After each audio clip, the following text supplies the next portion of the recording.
And it makes you feel like, I think I want to go upstairs and like wash my face and put on, the creams, and just a moment to yourself. And when the water splashes my face, I feel like the day is over and I'm about to do something for myself. Yes. And then go to sleep, right? Happy 100th podcast episode. That's right. Today's episode is the Harness the Power of Planning podcast number 100. Woo! That's a goal in and of itself. And today we are talking all about goals, working through the steps required in order to accomplish the things you want to do. And in this part 2 of episode 100, I'm talking with my friend Angela about her goal of improving her health. Listen in. Okay, so now I'm going to bring on my friend Angela. If you've watched the show, then you've seen her around. And hi, Angela. Hello. Thank you for being here on my 100th. And, of course. And you had a couple of goals that you had mentioned to me that you wanted to work on, but the one that we agreed that we were going to talk about today is health. It's the hardest. It's the one that you get the most bang for the buck in your life, right? Absolutely. Yeah. You're not here for yourself. You can't be here for others.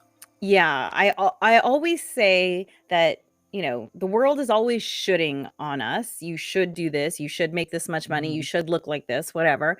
I try not to should on people. However, I am going to say you should put your health first, because if your health is not in place, then it becomes the only thing you're thinking about.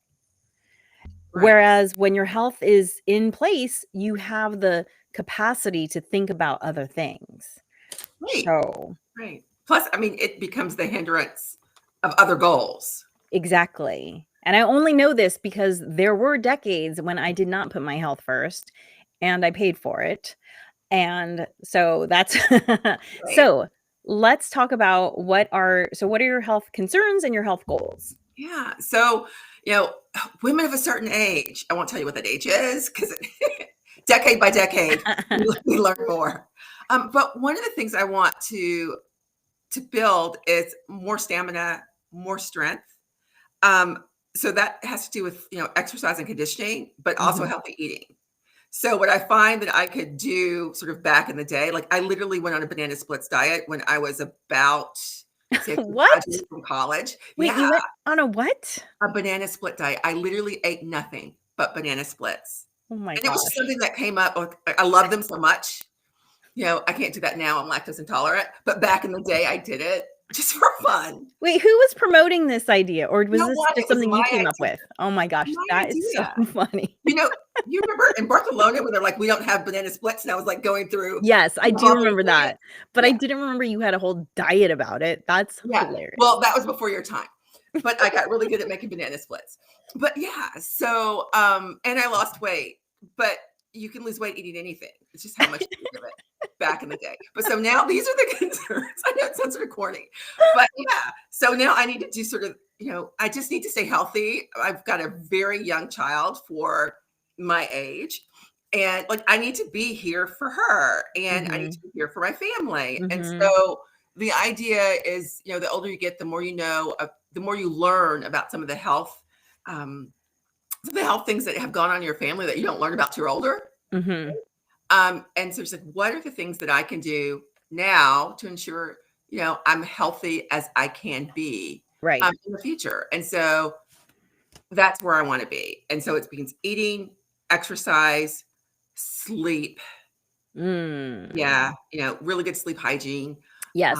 And there was a period in my life where sleep hygiene was the most important thing. And I was really focused on it after I had, a car accident. So it became very important.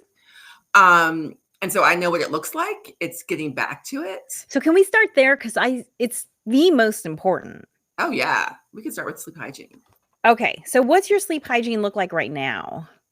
And by the way, for people who haven't heard the term sleep hygiene is whatever practices you have in place to help you sleep through the night. And if you don't have a sleep hygiene that you've created for yourself, you have one, and it's probably not working for you because it's probably kind of haphazard.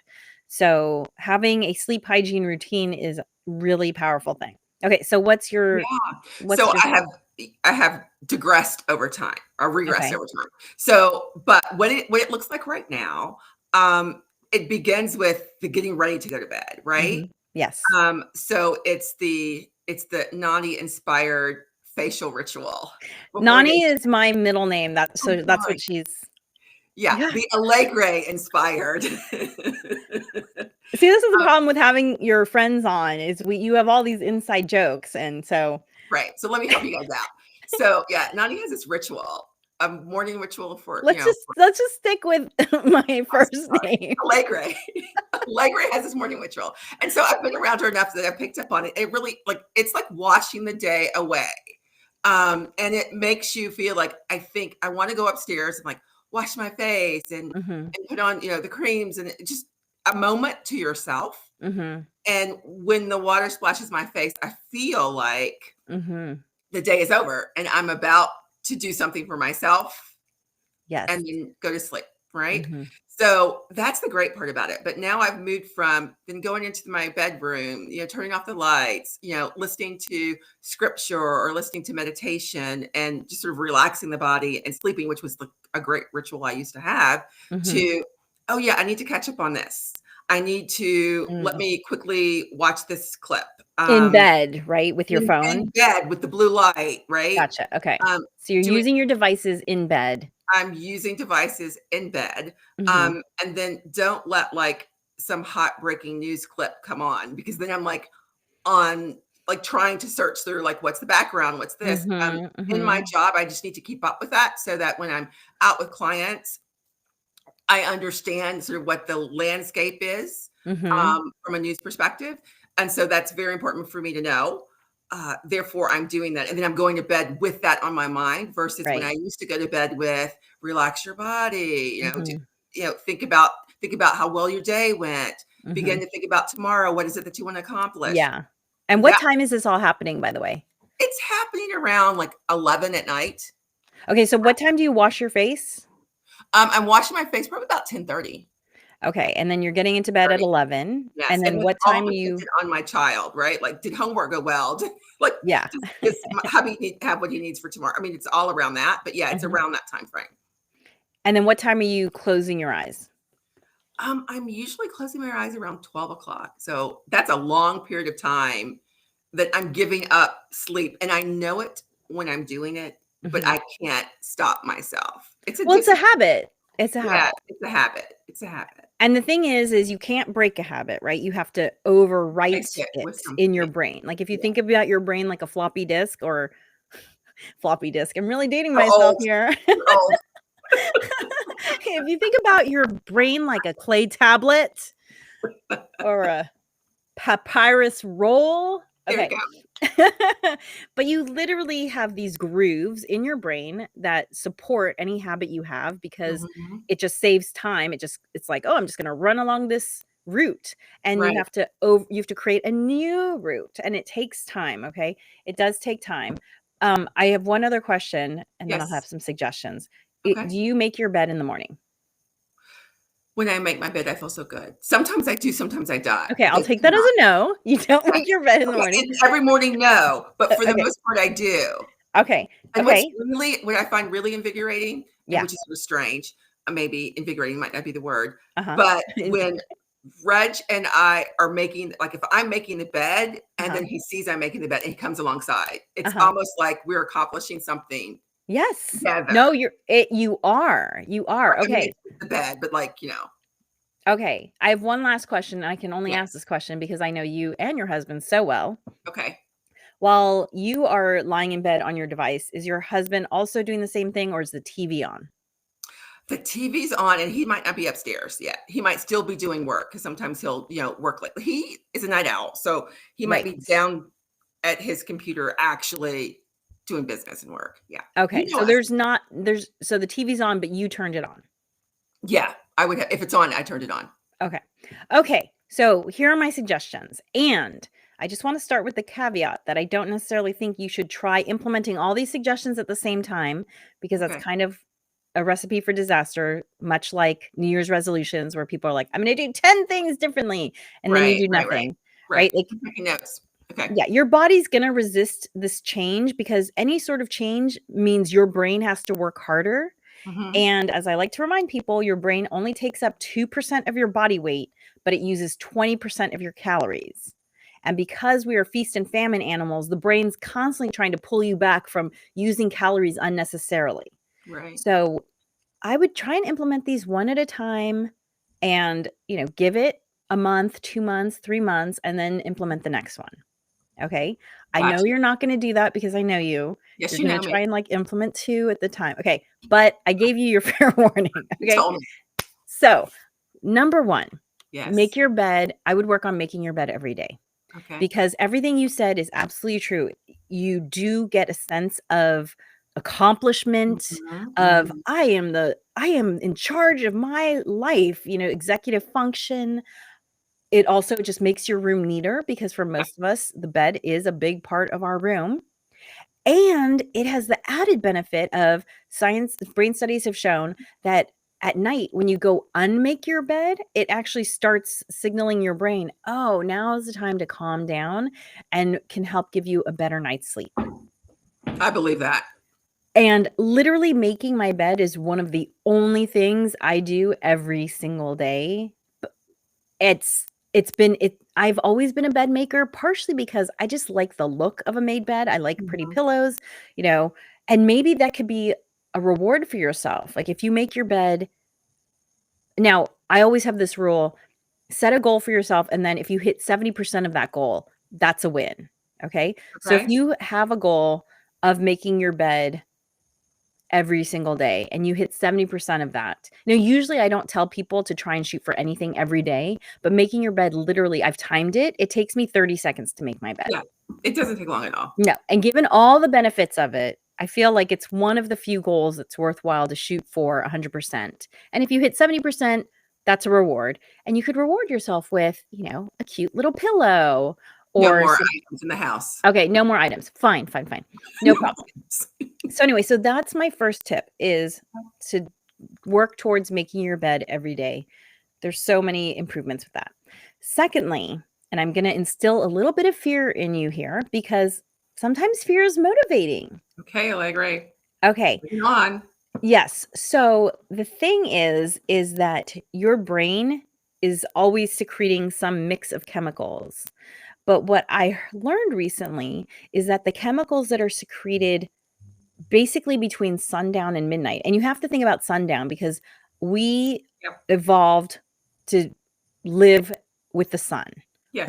We should be winding down when the sun goes down, and we should be gearing up when the sun goes up. At least most of us. Yes. Um, you heard Natasha and I talking about chronotypes earlier. Mhm. Most of us are daytime animals. There are a few of us who are designed to be more active at night because the tribe I'm married always to needed one. someone. What? I'm I'm sorry? married to one. I'm married to one. Oh, yes, yes, yes. Well, the tribe needed somebody to be on the An lookout alert. overnight, Yeah. right? But most of us are daytime animals. And so that being said, apparently our brains secrete different ratios of the chemicals depending on the time of the day. And the chemicals that are mostly secreted between sundown and midnight are about cleaning and repairing your brain. Mhm. Mhm. And also about, starting to encode learning and good Yeah. memories. Mhm. And the chemical ratio changes after midnight to focus more on the recording of negative memories. So I should wake up at midnight. Exactly, you should wake up at midnight. So here's the thing that I think is really interesting because I happen to know some people who Mhm. have difficulty sleeping, Mhm. and I also know some of their siblings who don't, Mhm. and when they talk about their childhood, one of the one who has trouble sleeping talks about it so much more negatively than the other one, and so when I heard that, I thought to myself, "Huh, I wonder if that's related." Right. Um Encoding. so, the other thing too is that especially women of a certain age, we're already kind of in danger of cognitive decline because of the symptoms associated with hormonal changes that Right. already disrupt our sleep. Yeah, exactly. So, I would encourage you to wash your face at 8:30 or 9. Okay. And because I know you have an upstairs and a downstairs, I'm going to encourage you to leave your phone downstairs. Okay. And my question, what if there's an emergency? But okay, I'm listening. I can leave it downstairs or on the second tier. You're like, can I put it on the landing? Yeah, I'm gonna put it right here. Here we Right. go. How about you just like slowly move it? Yeah, landing's perfect because you could still hear it if it was ringing. Right. But it's not so close that you're just going to grab it on your nightstand, right? Yep. So I would encourage you to start earlier with your washing your face and to move your phone away. Okay. And to go back to listening to the scripture or the meditation or anything that is calming, because we all know that there are things that we should probably learn about, but the time to learn about them is not during bedtime. Right. The time to learn about them is during the day. Yeah. And so, and also too, you'll create a new signal to your brain to start winding down when you get back into this habit of listening to something meditative or scripture. So that'll be great too. And that'll really help with your sleep. Yeah. No, that's a great idea. It's interesting. I'm thinking about my child at this point, and what do we do at night? We read, we're very quiet, or she listens to a book, gets sleepy, which is very slow reading. Yes. So I should do better. Thank you. Yes. And for anyone who says I can't sleep without my phone in the room because I use it as my alarm, I just want to suggest to you to move away from that. One of my favorite things is this is a Fitbit. And what I love about the Fitbit is that the alarm is not audio. It actually vibrates. And it's such a nice, gentle way to wake up. And the Fitbit also, certain models have something called Smart Wake, because different sleep cycles, you're able to wake up more alert or less alert. Like, when you wake up and you feel bright-eyed and bushy-tailed, that's because you've woken up either during the first or third sleep cycle. But the second one, if you wake up from that one, then you're groggy. So it will, based on your breathing and all of that stuff, it will tell you, it will only wake you up during the 1 or 3 cycle so that you're bright-eyed and bushy-tailed. And I love that feature. So excellent. We'll have to talk more about that later because because like if you remember, set your alarm clock, just start with making your bed. Yeah, make my bed every day. Yeah, every day. Thank you for being here. Thank you. Happy 100. Thank you. Bye. Bye. And to those of you watching right now, thank you for joining us for the 100th episode of the Harness the Power of Planning. I'm going to say goodbye to my friends right now so that I can just close this out. And thank you so much for joining me for this episode. If you are ready to take your planning journey to the next level, go to my website, bywdreams.com. You can find out about all my books and courses there. If you want to work with me personally, reach out to me. We could figure that out as well. And remember that planning makes everything easier. Bye. Thanks for listening to the Harness the Power of Planning podcast. Be sure to rate and subscribe wherever you listen.